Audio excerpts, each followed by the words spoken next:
Shubham, a senior software engineer on the SyncOS team at Botsync. Hi, I'm Sidhu.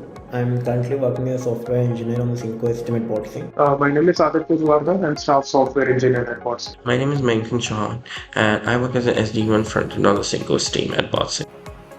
Hi, my name is Jin Hao. I'm a senior integration engineer here at Botsync.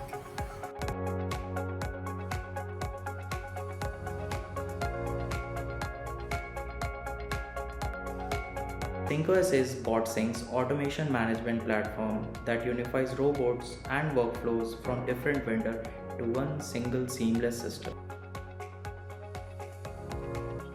I think the basic difference that SyncOS makes across any site in which SyncOS is deployed in is like the integrations that used to take months or years to be completed now gets done within not more than a week.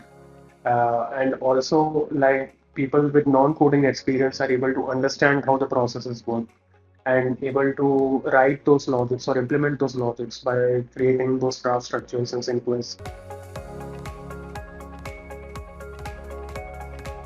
One of the most challenging problems I've worked on was scaling the platform to handle large volumes of events while keeping the system more reliable and dashboard responsive.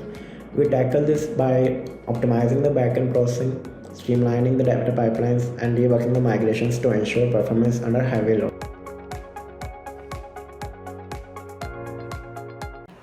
The most rewarding part of working in the SyncOS team is working on the SyncOS integrator.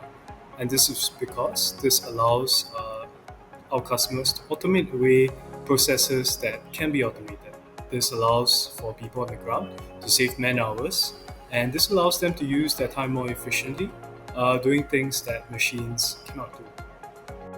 The most rewarding part of my job is seeing operators confidently orchestrate automation using tools I helped create. Support our other teams by building reliable, user-friendly features that they can depend on. For example, by improving the stability and the usability of the product, I make it easier for the operation, customer success, and the product team to deliver value to the customer without worrying about the technical hiccup.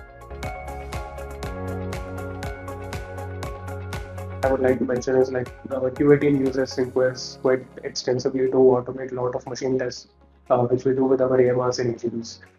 Earlier, this used to involve a lot of manual effort in which like manually had to do tasks and monitor it and also log them manually, like what were the results, and it was difficult to track that in long run. SyncOS automates that. It's very easy to automate that using SyncOS. We can get the results, we can monitor the errors that are coming, and we can log them. We can monitor these frequencies over time, and we can also generate automated reports using dashboard. So that makes these monitorings much more easier for the team.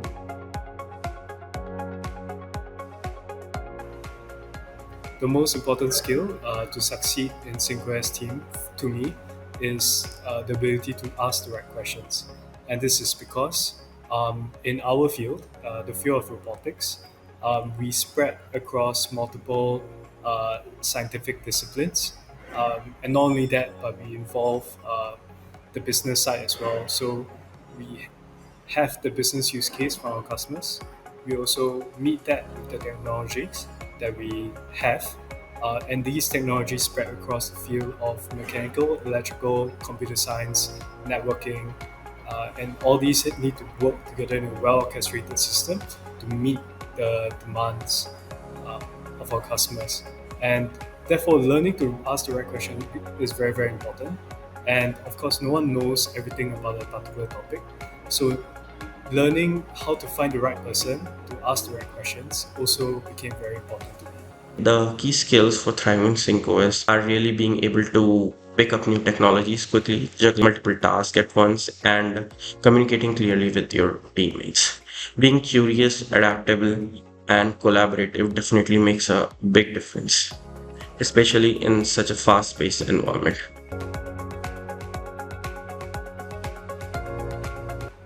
What excites me most right now is more and more the application of AI and machine learning in the field of robotics, especially since ROSCON has just passed.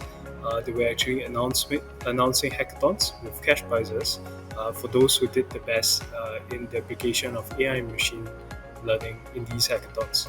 And so it's really exciting to see what the future may bring in this aspect.